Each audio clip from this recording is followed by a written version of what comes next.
Voilà, on est rapidement revenu, mon soleil. Oui, hein. Je disais tout à l'heure, avant le début de la revue de presse, que c'est très compliqué. Hein. Surtout si vous avez une femme qui est commandant ou colonel et tout ça, elles sont très peu, je ne dis pas que toutes sont pareilles, Oui. mais elles sont très peu à un moment donné qui réussissent à se réserver. Parce qu'à un moment donné, comme elle est tellement habituée à donner des ordres, elle peut vous confondre à un subalterne et vous donner des ordres. Mais ce qui est bien, c'est que quand une femme prend la résolution d'aimer une personne, peu importe son statut social, peu importe son grade, peu importe son niveau d'études, elle a le respect pour son mari, même si c'est le pousseur. Hein, le choisi, c'est le choisi, comme on dit souvent.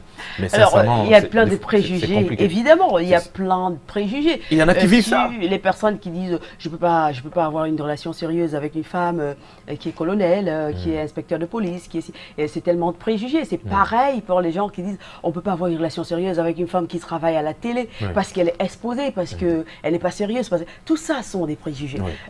Rentrez vraiment dans l'intimité de ces femmes-là. Vous verrez que ce sont des personnes qui ont beaucoup d'autorité sur le plan professionnel, mais qui savent faire la part de choses quand elles sont chez elles. C'est-à-dire que quand elles arrivent à la maison, elles ont oublié qu'elles sont colonelles. Elles sont rapidement celles-là qui vont à la cuisine, faire manger pour leurs enfants, pour le mari. Elles sont celles-là qui vont repasser, qui vont faire ci, qui vont faire ça. Qui ne font pas usage de la force au quotidien. Oubliez un tout petit peu les stéréotypes et les préjugés. Ça veut absolument rien dire. Évidemment, si vous les cherchez d'un peu plus près, vous allez les trouver. Elles ont du répondant. Donc voilà. On va se rendre maintenant à Yaoundé pour s'intéresser à la revue de presse et on va y retrouver quelqu'un qui a toujours le cœur enflammé de joie. Lui m'a dit une fois, Soflane, je suis toujours en joie. Même si j'ai des problèmes, je suis en joie. C'est M. Ghislain Pierre Essonneau qui a décrypté pour nous la une des quotidiens et autres journaux paraissant à Yaoundé. C'est à vous, M. Ghislain Pierre Essonneau, bonjour. Ghislain Pierre Essonneau qui n'est pas encore connecté, mais de toute façon, ça sera, on espère tout simplement que la connexion entre Douala et Yaoundé sera parfaite dans quelques secondes. Mais c'est vrai quand même qu'à l'instant, elles sont mortes de rire à la maison, ces femmes qui arborent les tenues militaires. De toute façon, mesdames, beaucoup de courage à vous, on vous aime très très fort. La femme, c'est la mère de l'humanité. La femme, c'est tout ce qu'il y a de plus beau quand même, c'est la plus belle créature. Les peureux et les lâches sont nombreux. Si les femmes n'existaient pas, je suis sûr que nous les hommes, on n'existerait pas aussi. Ah, ça c'est clair. Parce que ce serait très compliqué de vivre. Avec tout le stress qu'on a, on rentre des fois à la maison, on vous casse la tête, vous nous acceptez comme ça. De toute façon, Ghislain Pierre Essonneau également à la maison, une femme qui l'aime beaucoup. Ghislain Pierre Essonneau, bonjour messieurs, belle cravate rouge ce matin, on vous aime très très fort. C'est à vous l'antenne, Yaoundé.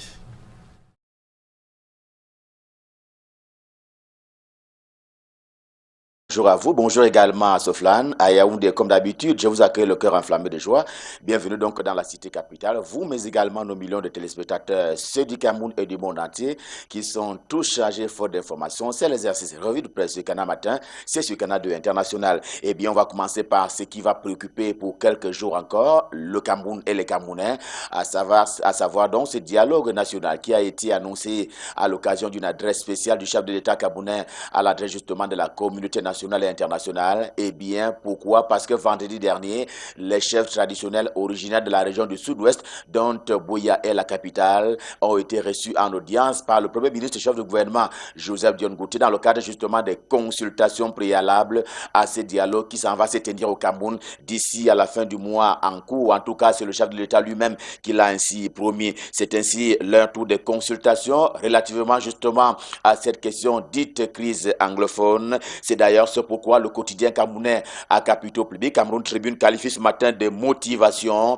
une motivation qu'il va falloir continuer à inciter sur la route justement de ce dialogue proprement dit, un dialogue à venir. L'essentiel est également en kiosque ce jour, lui aussi traite de cette problématique, à savoir donc le dialogue inclusif national qui s'en va avoir lieu au Cameroun, justement parce que ce matin le journal arbore fièrement justement le drapeau national, le vert, le rouge qui font donc partie de sa une principale ce matin. Il n'y a pas embouteillage, mais bousculade aux portes justement de ces dialogues inclusifs national que les Camerounais attendent de tout leur cœur. Chaque maillon ayant justement à cœur et lui aussi de participer à ces dialogues. C'est pour cela que le journal parle justement de bousculade, parce que toutes les parties prenantes veulent également participer à ce débat au regard des velléités qui sont signalées tantôt dans le camp des partis politiques, tantôt dans le camp de la société civile, tantôt encore dans les autres camps, organisations internationales et même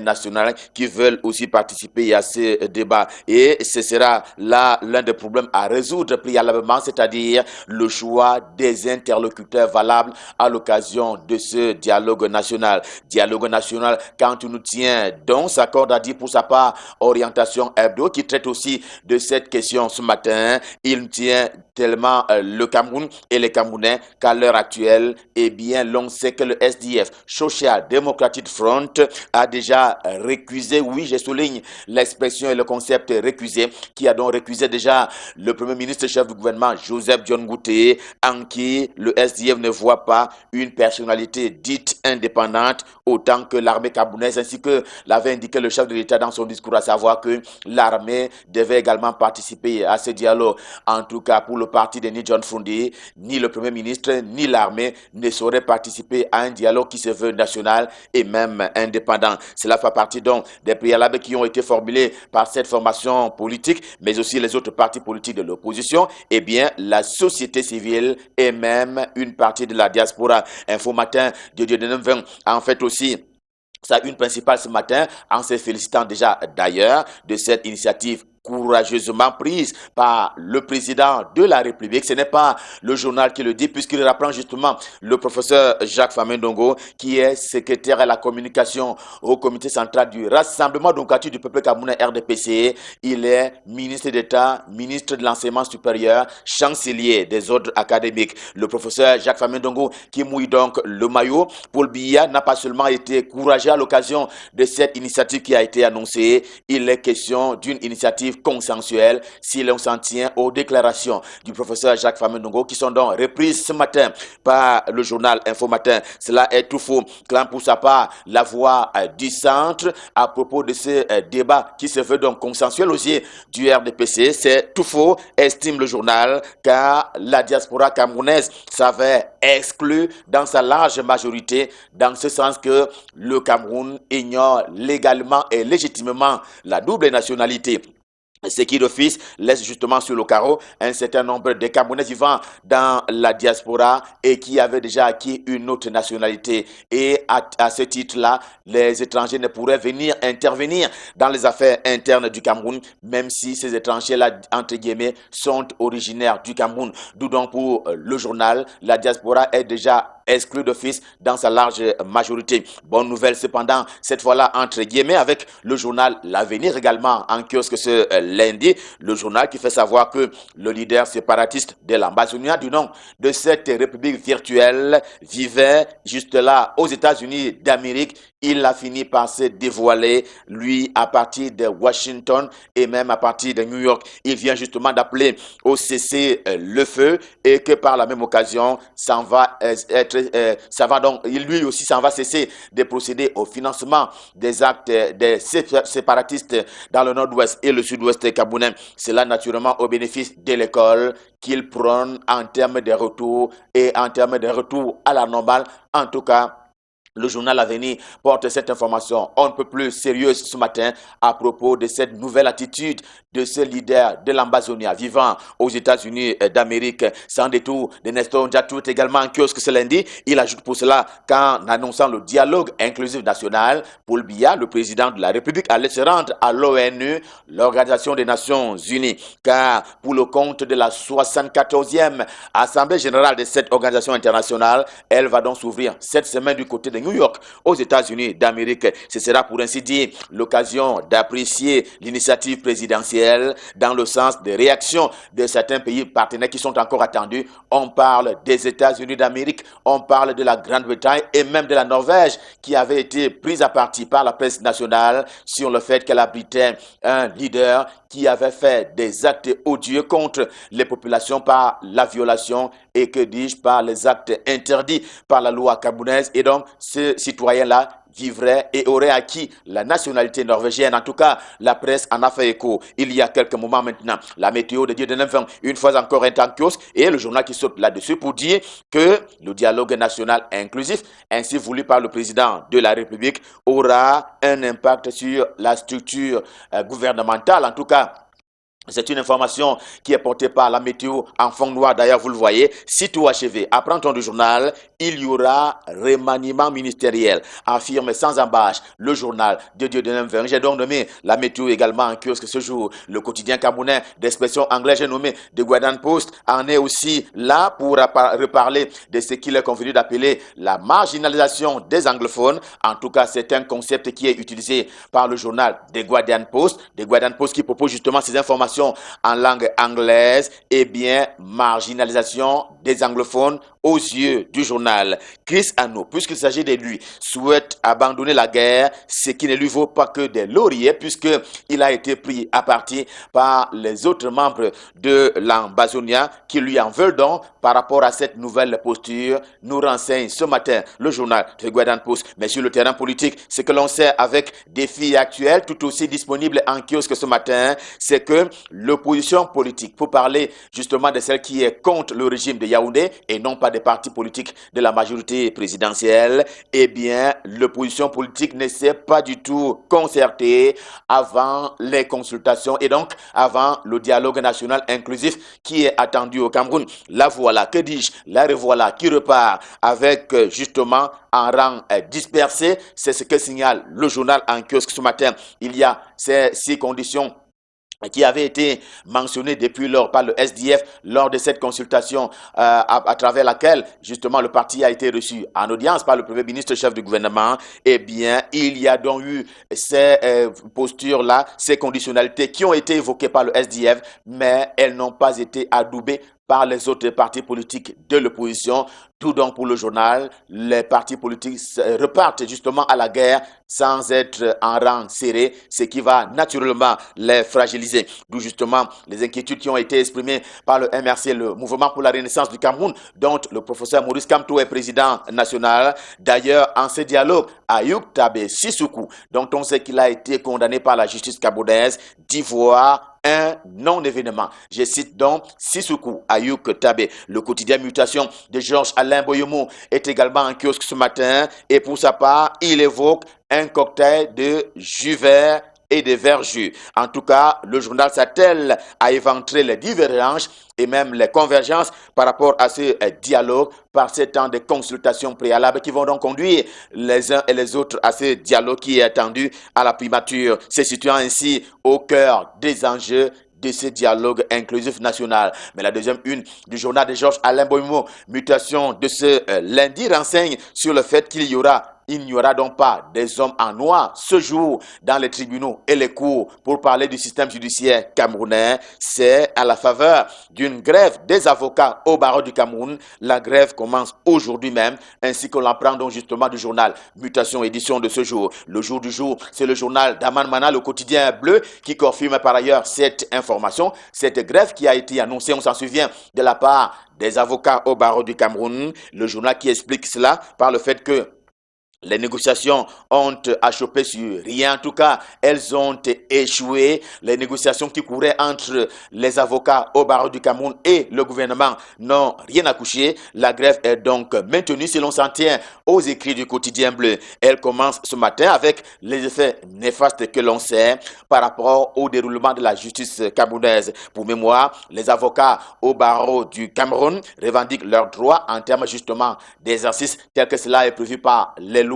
et les règlements en vigueur sur l'ensemble du territoire camerounais. L'accès à leurs clients, la qualité des décisions des magistrats sont autant de faits qui sont donc reprochés justement et précisément aux avocats et donc à ceux qui sont leurs chefs par rapport aux postures des avocats au barreau du Cameroun. D'ailleurs, ils récusent ces avocats-là un certain nombre de faits. Et dans cette affaire-là, il y a des dessous qui sont connus par le journal Repère et qui précise à son tour qu'il y a comme une collusion entre les avocats au barreau du Cameroun, dont notamment certains de leurs leaders et certains partis politiques de l'opposition, pour parler du cas du MRC, le Mouvement pour la Renaissance du Cameroun. Et d'ailleurs, c'est l'un de leurs collègues pour parler des Jean de Dieu Moumou, qui est devenu ainsi membre du gouvernement et qui fait donc un pont, établit donc un pont entre la grève et les revendications politiques des partis politiques de l'opposition au Cameroun. Le quotidien L'Épervier de Léopold Kovis-Nudjo, qui est par ailleurs le président national de l'association des journalistes patriotes, qui vont se retrouver à Yaoundé à 10h aujourd'hui. En tout cas, L'Épervier s'est saisi de cette balle pour accuser le MRC, le Mouvement pour la Renaissance du Cameroun, qui tirerait ainsi les ficelles dans l'ombre. Question de paralyser les cours et les tribunaux camerounais sur l'ensemble du territoire. Les avocats font du chantage et justement écrit pour sa part encore L'Épervier, cette fois-là en une principale. Eh bien, le journal estime que la grève ainsi annoncée qui est matérialisée depuis ce matin par les avocats au barreau du Cameroun donne l'occasion au journal de parler justement du chantage de ceux-ci contre le gouvernement de la République et le journal est dit étant complètement en colère. Et pendant ce temps, Kaiva Djebil promet donc le vivre ensemble par ce temps justement où l'élan de réconciliation et de reconstruction de l'élan de cœur a été lancé. Le président de l'Assemblée nationale qui recevait en audience la communauté du Grand Nord pour parler des 3 régions septentrionales, l'Adamawa, le Nord et l'extrême Nord Cameroun, eh bien, c'était justement cette communauté vivant particulièrement à Douala et en général dans le département du Fouri. Nous sommes dans la région du littoral que donc ces Camerounais-là ont été reçus en audience ici même à Yaoundé par le président de l'Assemblée nationale et la délégation a été conduite, rappelle encore le journal, par Fadil Bayuro. En tout cas, l'orphelin également en kiosque ce jour traite de cette visite qui a été donc effectuée en direction et à destination du président de l'Assemblée nationale et le journal qui fait traverser ce message à travers cette photo de cette rencontre donc entre les Camerounais originaires du Grand Nord Cameroun et le président de l'Assemblée nationale. L'information est donc confirmée par le journal L'Orphelin qui parle ainsi d'offre du dialogue du pôle Biya qui est ainsi soutenu par les Camerounais originaires du Nord, de la Damawa et de l'extrême Nord. Et en fait d'offre, L'Épervier, dans une édition on ne peut plus spéciale, s'arrête ce matin sur le cas de la Fondation Chantal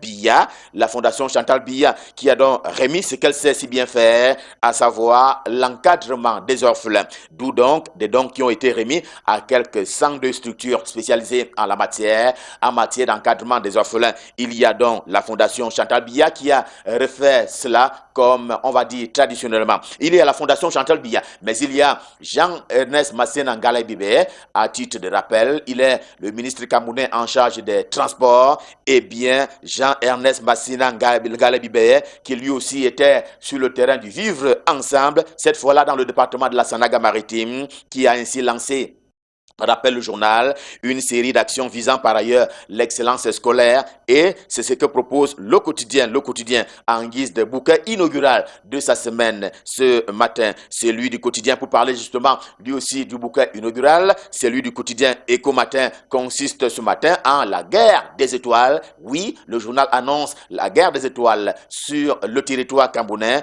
guerre des étoiles compris comme étant justement la guerre concurrentielle que vont donc mener les hôtels sur la place camerounaise, car il y a à proprement parler la construction des hôtels qui sortent donc des hôtels de terre telle qu'elle a été justement faite par certains opérateurs économiques et cela naturellement fait les affaires du tourisme camerounais et en installant ainsi la concurrence, celle qui va avec la qualité, la quantité et même la quantité à propos donc de cette disponibilité en matière de telle qu'on s'en va vivre d'ici à la CAN à venir. Et pour ce qui est de l'entreprise nationale Express Union, eh bien le financier d'Afrique est également en kiosque ce lundi. Le journal traite donc de cette question et le journal qui affiche fier à l'heure ce lundi car la Commission nationale de la concurrence stagne sur ce dossier. Elle se dépêche lentement à sanctionner les 2 opérateurs de téléphonie mobile dans leur posture d'anti-concurrence alors que la requête de l'entreprise nationale a été jugée complètement recevable. Alors question, Qu'est-ce qui coince? La nation a donc les yeux rivés sur cette affaire qui broie, dit le journal, le patriotisme économique sous le ciel du renouveau. Et avec cet appel au patriotisme économique qui est donc lancé ainsi par le Financier d'Afrique, revue de presse Made in Yaoundé, édition de ce lundi, Stop Fin, le cœur enflammé de joie. Naturellement, nous vous avons servi. On prend rendez-vous pour demain quand il sera 7 h pour le même exercice. Pour le moment, mettons le cap sur Douala pour remettre le pouvoir entre les mains de qui de droit pour la suite et la fin de la revue de presse. Bonjour Junior Hossein, c'est à vous à Douala. Bonjour, Ghislain Pierre-Isson, et on garde la bonne attitude ce matin avec le journal Afrique Attitude qui justement présente le président Paul Biya comme le pèlerin de la paix. S'agissant du dialogue national, le journal nous fait savoir que le chef de l'État reste ferme et ne cédera pas au chantage des imposteurs et artisans de l'insécurité tapis dans l'ombre. Le discours du chef de l'État à la nation a permis de confirmer cela, précise le journal ce matin, le 10 septembre dernier. Et donc une date qui s'inscrit désormais au panthéon des archives.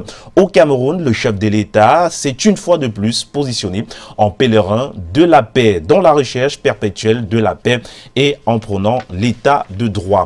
Et on parle effectivement de la crise anglophone, là une chance pour le dialogue, la paix et le pardon, s'agissant bien évidemment du message du chef de l'État Paul Biya. C'est avec le journal L'Effort ce matin. Oui, le journal L'Effort ce matin s'intéresse donc au message du président Paul Biya et signale qu'il s'agit là d'un dialogue. Le président Paul Biya, lors de son discours à la nation, a donc convoqué un grand dialogue national en vue de la résolution de la crise anglophone. Le chef de l'État donne enfin une réponse d'espoir aux cris de détresse lancés par les évêques du Cameroun le 16 mai 2018. C'est à retrouver en pages 6 et 7 de ce journal.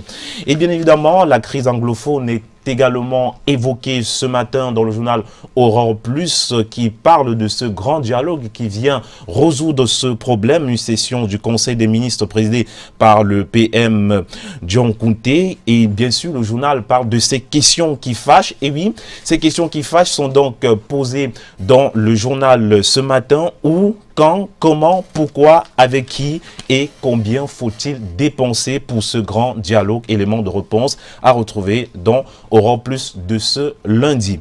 Et l'actualité, c'est avec la nouvelle expression qui parle également du dialogue national. Quand l'organisation pratique préoccupe, bien évidemment, le journal propose ici quelques solutions apportées par des institutions qui avaient longtemps encouragé le chef de l'État camerounais à réunir ses compatriotes autour d'une table, qui lui propose aussi des arguments pertinents pour sa réussite, mais aussi des Camerounais de notoriété établis. Il y a 5 points donc à découvrir en pages 5 et 11 de ce journal.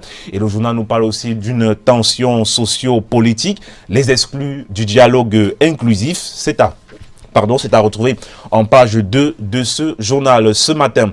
Et puisqu'on parle des personnes qui doivent participer à ce grand dialogue national qu'organise le président Paul Biya, l'œil du Sahel ce matin, le tri hebdomadaire régional d'information du Nord Cameroun pose donc la question: qui pour représenter le septentrion au grand dialogue national? Une interrogation qui occupe la une de ce journal. Et à l'intérieur du journal, c'est-à-dire en page 3, il est signalé que le grand dialogue national dont il est question s'articulera également autour des thèmes susceptibles d'apporter de réponses aux préoccupations des populations du Nord-Ouest et du Sud-Ouest, ainsi qu'à celles des autres régions de notre pays: le bilinguisme, la diversité culturelle et la cohésion sociale, la reconstruction et le développement des zones touchées par le conflit, le retour des réfugiés et des personnes déplacées, le système éducatif et judiciaire, la décentralisation et le développement local,